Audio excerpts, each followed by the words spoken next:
How's it going, everyone? Matt Leighton. Welcome back to another video. In today's video, we're going to be talking about how to save $85,000 when you're looking to buy a property, when you're looking to buy a house, or if you're a real estate agent looking to save your client some cash, $85,000 on their next purchase. So in this video, you're really going to learn some tangible tips and tricks, not really tricks, but just tangible items that you can use immediately and implement into your next upcoming offers ASAP. So some really good information coming immediately. So let's jump right into it. First of all, if you're not already subscribed, or if this is your first time here, be sure to hit the red subscribe button so you always stay up to date on the latest real estate video. All right, to save $85,000 on your next purchase, guys, you only need three things. It's not rocket science. You just need three things. Number one,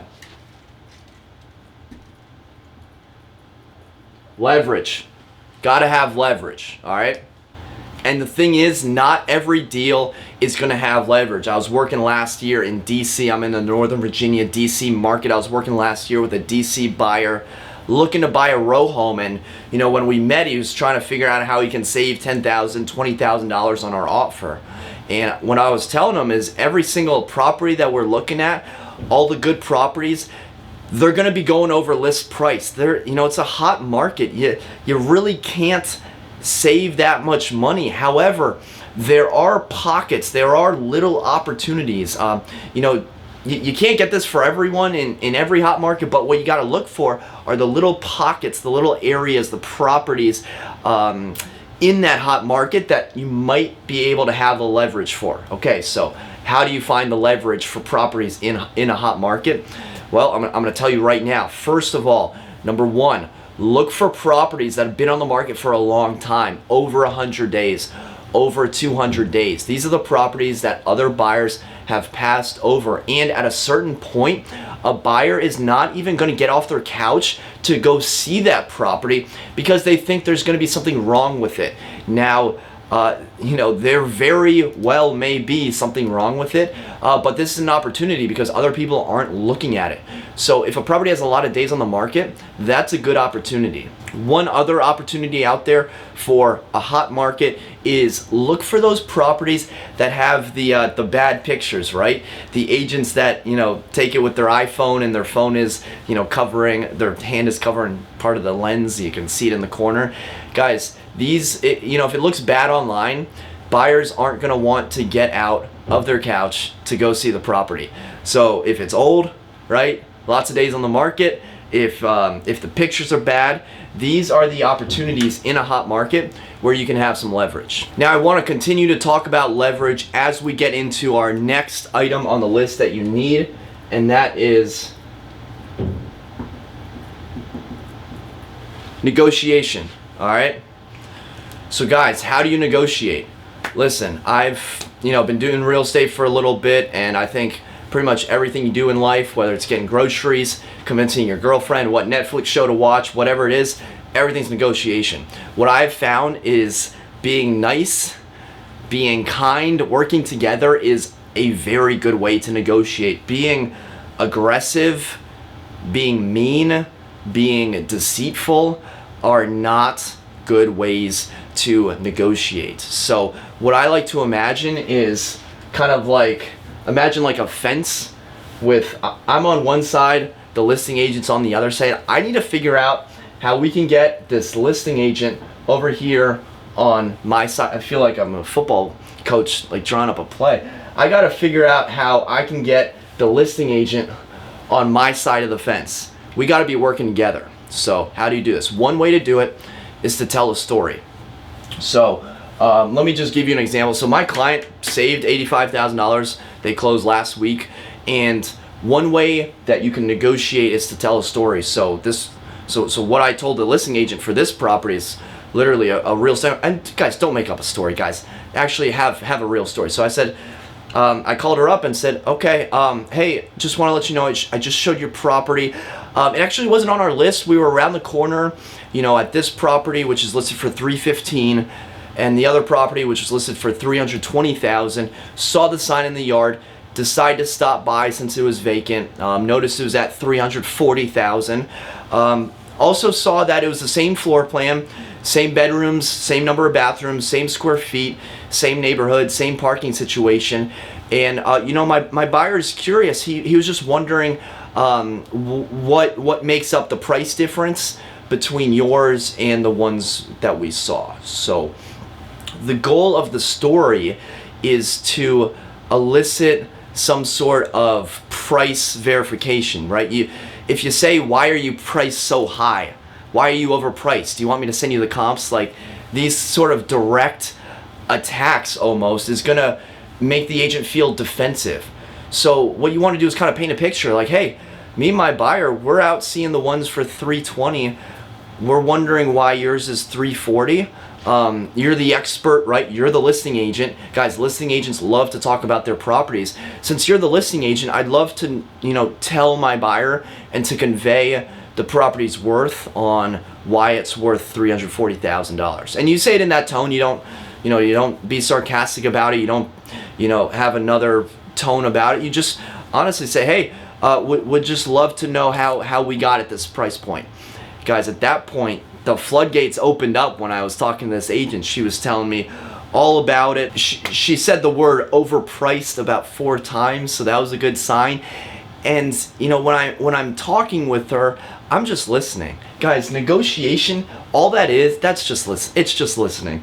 So when I'm hearing her, I want her to talk as much as possible. So what I'll do is I'll just keep asking open-ended questions. So, they're talking about the seller, how they put in these improvements, something about a furnace humidifier and, builder upgrades, 10 years ago or whatever that are now out of date. And so I said something like, oh, sounds like they needed more space. Kind of like a statement, but as a question, oh, it sounds like they needed more space. And then she just went on and on about how the sellers were in Florida. They just had a baby, so they needed a new house that they just bought, just got a new job. So guys, the listing agent was just sharing everything about the sellers in the background. So now what do I have? I have new baby, right? Mouth to feed, right? New mouth to feed. That's expensive. I have new mortgage, guys. 2 mortgages. That's very expensive, especially if the property is vacant.